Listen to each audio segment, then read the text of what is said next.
I want to talk about a brand that's absolutely incredibly helpful for Indianapolis. That is Second Helpings. And we have Jennifer Vigran, who is the CEO of that said organization. Jennifer, thanks for coming on board. Thanks for having me today. You are more than welcome, more than welcome. You're here to tell us about Second Helpings, and I know you're a busy lady, but can you tell us what it is you find folks are doing over at Second Helpings? Well, at Second Helpings, we do three things. Everything at Second Helping starts with food rescue. We go to wholesalers and retailers. We collect overstocks, damaged cases, things that are nearing expiration, good nutritious food that otherwise would go to waste. And we turn that food into more than 4,000 meals a day that go to senior centers, shelters, and children's programs, all free of charge. You should get a high five just for that. Good Absolutely. job. High five just for number one. Careful, give more careful high about fives in the how world. she may fall down. I mean, she's living in an ether right now. So I'm glad, I'm glad we connected. That was impressive. But I mean, you're just trying to hold on with a Hold guest. on to the table, yes. It's sort of a high five for the whole city because those meals go to 85 other not-for-profit agencies. And it helps making sure that kids who might not get dinner that night are getting a good, nutritious meal at the end of the day. It also helps organizations financially because if you look at places like Wheeler Mission or Julian Center, it's a six-figure impact on their budget. Those are meals they don't have to go buy and prepare. But at the same time, we also have a culinary job training program that helps unemployed and underemployed adults build meaningful careers in the food service industry. That is fantastic. I think so, too. Absolutely. your partner agency list is literally a mile long. I want to mention some of them. Did you print it This out? is not the entire. We don't have enough paper for that. Okay, good. So I want to touch on some of them. You provide meals for 7 Boys and Girls Club locations, the Damien Center, our neighbor Dove Recovery House, Dress for Success, our good friends, the Horizon House, Wheeler Mission Ministries, and like infinity more. Tell us about how people can become a partner, because I want that list to be longer for you. Oh, I'd love for that list to be longer. And that list goes into not just Marion County, it goes into Hamilton County, it goes into Boone County. And we also have pantries that we work with and send food to. Just today, we started working with a pantry in Madison County. So we're reaching out further and further into central Indiana. But all of our partners have certain things in common. They're all 501c3s or something equivalent. They're serving a population that needs our help. And they have someone trained in food safety on site. We help them work that through. They also need to be certified by their county health department. So it's a process. Seems like a good idea. It's a real food safety is job Yes. one. That is the most important thing we do. And so we have a wonderful team at Second Helpings who, if there's an organization that says, we'd really either have a meal program and we'd like to build that up, or we think bringing a meal program in could really help our community, our neighborhood. It could help our programs. All they have to do is call us. We have a great team that would be happy to work with them and figure out how we can best be of service. Awesome. That is awesome. So again, to look at some of the key points of the organization, not only does our organization accept and utilize donated, perishable, and overstocked food, right, for nutritious meals for thousands of hungry children and adults every day, but you also train unemployed and underemployed adults for meaningful careers in the culinary industry. So tell us what this training means for those who are part of it, and does it give a fresh start to their career? That's exactly what it does. So for some people, it's needing to get that basic training so that they can start a career in the food service industry. For others, it's perhaps getting that fresh start. Our students all come to us with barriers. Yep. It could be a history of homelessness, a history of substance abuse, incarceration. We've seen just about everything. Right. But they all come prepared to make a meaningful change in their lives for themselves and their families. Excellent. We work on life skills. It's not just about cooking. It's about what do employers expect. If you think about it, what's important, it's showing up on time every day. It's knowing how to solve problems productively in the workplace, working as a team. We work on all those things. But, of course, we also work on the cooking skills and the job-seeking skills for our students. What I love is not just watching our students at graduation and watching that transformation, not just for them, but for their families, but it's when they come back. And it's when they come back to hire another graduate. Or, yes, it's wonderful. Their careers progress, and suddenly they're in a position to go hire someone. And where do they come? A full They circle come, moment. Yeah. It is full circle. That's not gratifying at all. I have the best job. Yeah, you really do. We argue it back at the office. It's who has the best job in the building. Not everybody has that, but we do. We all, if you look at our staff, most of them started as volunteers. Mm-hmm. And that is just part of the culture of the organization. But the other thing I love about when our students come back is when they tell us the stories, not of their successes in the workplace, which they're very proud of. Mm-hmm. It's what they can now do for other people. It's the student who comes back and says, you know what? I went to lunch with a friend today, and I paid. Oh. I'm going to lose her here. She's been gone for a while. It's a remnant of Brittany in the seat here. It's the student who comes back and says, I could buy Christmas presents for my kids. And, I didn't have to ask my parents for help. And the things that people take for granted, Yes. right, are monumental whenever you're in those spaces. And these steps towards normalcy, I mean, it cannot be underrated. I mean, the people that you're serving are able to, and you're an anchor point for starting a whole new life. Yes, and the beauty is this is an industry where there are opportunities. That, if you think about it, restaurants don't care where you went to college or whether you went to college. They care about whether you can put that food on the plate the same way every day. Is it going to taste great and look great every time? And that's the skill that really matters. Yeah, absolutely. So great. You also have some amazing donors, both on an individual level and a corporate level. So I wondered if you wanted to give any of them a shout out and then also kind of explain if people want to become a sponsor as well. Absolutely. So we do. We're really blessed to have a wide range of support from throughout our community. Of course, we always need more. But I will tell you that most of our donors are individual donors like you and me. Wow. It is people. That's even better. It is people who drive this organization, not just financially, but also every day there are 50 volunteers in the building. So this organization does not run without that public support. But there are some really important corporate donors who keep Second Helpings running. So one of them I have to start with are food donors, places like U.S. Foods and Cisco and Trader Joe's stores and Kroger stores.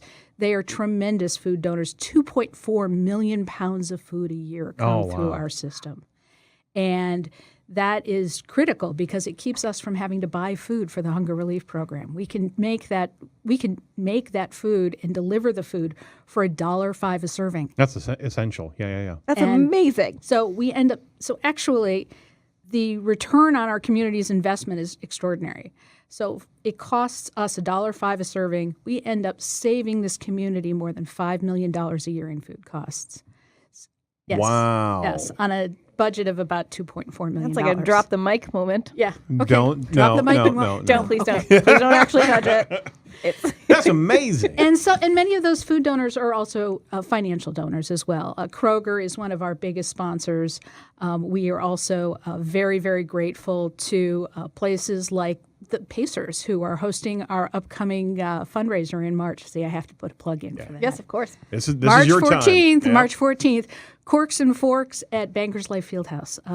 The Pacers are hosting us now for the 5th year in a row, and we will bring restaurants and wines and craft beers and mixologists. You got to have the mixologists. Brittany, there's So wine true. there. There's wine there. Hotel Tango will be there waiting for you. They're going to be a guest on our show soon. Excellent. But you'll see it's a great event and a wonderful opportunity for everyone to celebrate the great wine and food and the mixologists from throughout our city and the craft beers that have really taken a huge role in our city. Are the Pacers going to be there? Like the Pacers? I don't know, but I'll see what You know I what can you should do? Put a call out to Victor Oladipo. Victor Oladipo. Come to our event. There is no game My that fellow night. IU grad.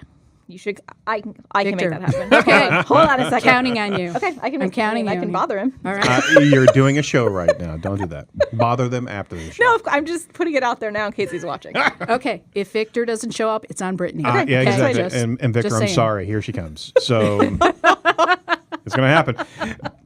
So yeah, that event. You also have some Serve Safe training dates in March, Yes, right? We do. We offer Serve Safe, which is the food safety supervision certification that's required for every employer who does public food service. And we do that not just for all of our graduates, but also for the public as well. So those dates are available online. wow. You can register for one of our classes online. And then you touched on the culinary job training opportunity and that whole thing, but can you tell us a little bit more about that and how So these people are might these are get some of the involved? grads right That's Look one of how our cute. graduating classes. Look at their cute yes. hats. Look how cute they are. Yes. It's called a toque, by the way. A toque? A toque, yes. The chef's hat is called a toque, and they receive that at graduation. We have a class graduating, as a matter of fact, on this Friday. About once a month, we have a class that graduates from Really? Second Helpings. Good every job, month. grads. I'm proud of you. And they go to work in every hotel, restaurant, caterer, you name it, throughout this city. Some of them have become entrepreneurs and started their own businesses. It's really fun to watch and see how they progress and grow. It's amazing. I mean, participants actually get financial literacy training and resume and job interviewing training as well. So you're not only, like we talked about, You gotta it's do not it all. You got to do it. You got to know the soft Yeah. skills, but you also have to know how to actually present yourself inside to be marketable, right? So you're doing that type of training. Give yourself the edge. Absolutely. You have to do it all. And we are really blessed because we have industry professionals who come in and help with that. It's not just doing a mock interview practice with someone off the street. Your friend. Exactly. Your mom. No, it's not that. It's at bringing in industry professionals who can give them real world experiences and who can talk to them about what a career's really like. What's it like to go work in Eskenazi Health in their food service department? What kind of opportunities come from that? They're learning from real professionals throughout the community. Oh, and by the way, Yes. when they finish, they have 5 credit hours at Ivy Tech. If they want to continue their education in the culinary arts, they have a running start. So you got a foot in the door. You do. You have a foot in the door, That's great. literally. I love that. You can also hire a graduate effort. Yeah, that's what you also do, right? Yes. So we are always reaching out to new employers. So if this is certainly an industry that we know is always hiring. That's part of what makes this work.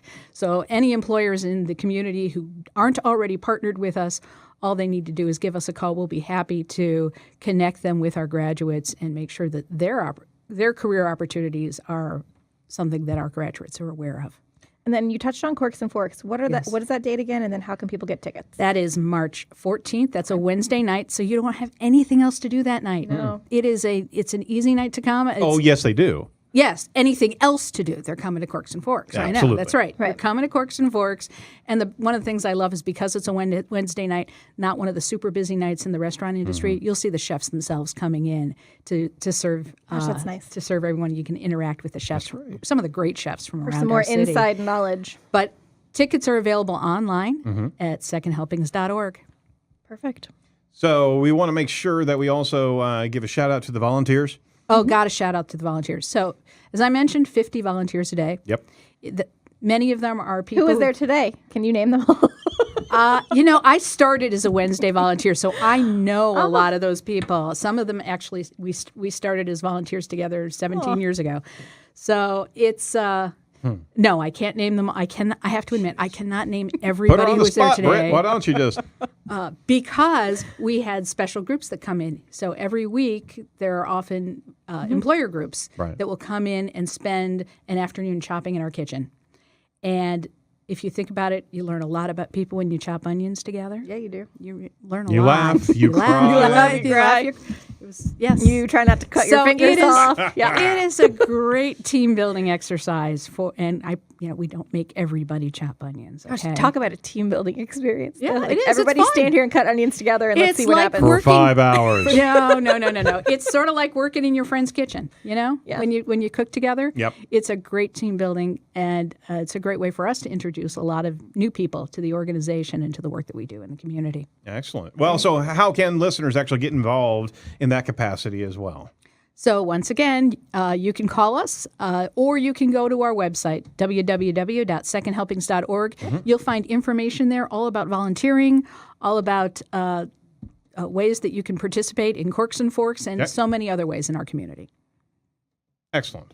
All righty. So around the horn of some of the contact points for Second Helpings, that's on the website, secondhelpings.org, Facebook, Second Helpings, Twitter, Second Helpings, and Instagram, Second Helpings. Very good. Second helping. 4 for 4. Good job. 4 for 4. We're all over the place. That can be tough Literally, to do. Yeah. we are all over the place. Yep. All the things, all the places. One of the things, and I have to say, one of the things that I have always loved about being involved in Second Helpings is that when you talked about how long that list is of the agencies we serve, that means that the work we do is really part of the missions of all of those organizations. And it's a real privilege to be part of it. Yeah. So, but it doesn't happen without this whole community. So thank you for having us here. Oh, you're more than welcome. course. So again, how long has Second Helpings been doing this for Indianapolis? Well, this is the year, 20 years as of April of this year. We are celebrating our 20th anniversary. Just looking at the numbers, and that's the 29 million pounds of food that we have kept out of landfills and dumpsters. Good, nutritious food that has that otherwise would have gone to waste. One more year and you're almost old enough to drink. Yeah. Almost. Then we can go to Corkston for it, right? Well, let us know how we can help you. This is certainly a not only a laudable effort, but it's a mainstay of Indianapolis, and we appreciate the investment of time for all the volunteers, and just to be able to be around for 20 years demonstrates leadership in giving back to Indianapolis. So thank you so much. Let us know how we can help you in the future, please. Well, thank you for having us here. And I have to say, there's always something that everyone can do for Second Helpings, whether it is donating financially, being part of our volunteer corps. And it's often one of the very best things you can do is tell somebody else about Second Helpings and introduce them to the mission. That's exactly what we're doing today. So thank you. You're more than welcome. All right.